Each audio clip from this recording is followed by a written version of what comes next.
سلامونه.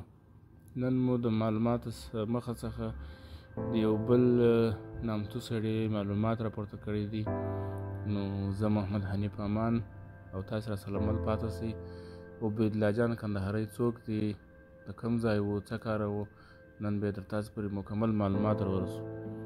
عبیدالله جان کندهاري افغان سندرغاړي. عبیدالله جان کندهاري د 1430 لمریز 20 کال د غوی 15 1459 د کال د کب د میاشتې 6 د افغانستان یې خوږ غږی سندرغاړي و.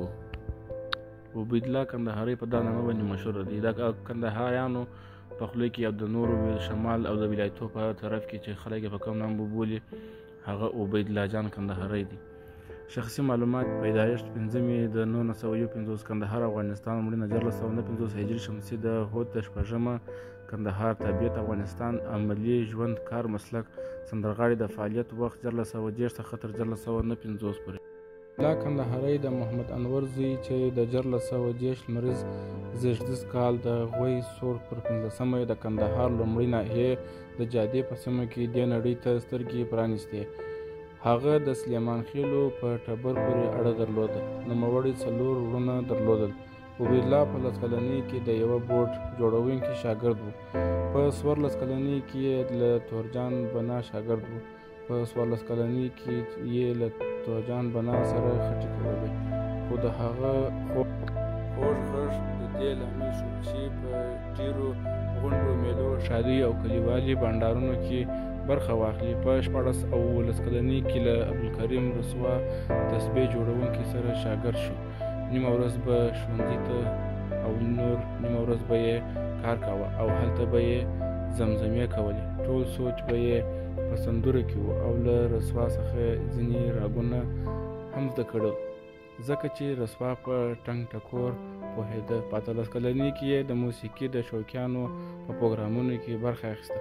عبیدالله کندهاري د استاد محوش غږ ډېر خوښاوه او د خوشحال خان خټک، رحمان بابا، عبدالحنان بارکزی، حمزه شینواري، سید عبدالخالق، ګلبیدار، عبدالغفار بریالي، ملا حسن اخوند، ملا میران محمد نور، ولی محمد مخلص، عبدالسلام، عبدالکریم رسوا، عبیدالله زیګر خون، عبدالباقي دلریش شعرونه یې په سندرو کې ویل. عبیدالله جان د افغانستان له پیژندل شویو پخوانیو سندرغاړو څخه شمیرل کیږي چې د عصمت مسلم قومندان تورجان لخوا په ظلم سره د ریګ په علاقه کې ووژل شو. نوموړی د کندهار ولایت یو خوږ غږ لرونکی سندرغاړی و چې په زرګونه سندرې یې ویلي او د راډیو افغانستان په آرشیف کې هم یو شمېر سندرې خوندي دي. عبیدالله جان کندهاري د افغانستان ترڅنګ په د کوزې پښتونخوا په کوټه کې هم ډېر او سارتیا او مینوال درلودل. نوموړي په ډېر مهال د وتلي او نامتو شاعر سید عبدالخالق صادق شعرونه په سندرو کې ویل چې تر اوسه یې هم د یاد په ټول افغانستان کې ژوندی پاتې دی. عبیدالله جان کندهاري د 1459 لمریز 18 کال د کب په 6 نیټه د عصمت مسلم کسانو لخوا چې مشر یې تورجان نومېده د کندهار او چمن ترمنځ د تختپل ولسوالۍ د نایب ولي په سیمه کې شهید شو. هغه مهال د تختپل ولسوالۍ د نایب ولي په سیمه کې د عصمت مسلم په څېر دا و د عبیدالله جان کندهاري معلومات چې ډېر معلومات یې شته. هغه ضروري معلوماتونه چې هغه مو ملګرو به تاسو پرې راورسول دی شهید شو مسلم د خوا څخه چې د هغه قومندان تورجان نومېدی.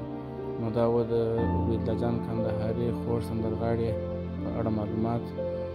پای ته یې څلور سندره هم شته، تاسې بیا واورئ. په سلامل پاتې سئ، ملتیا مو وکړئ، چینل سبسکرایب کړئ. د الله په امان.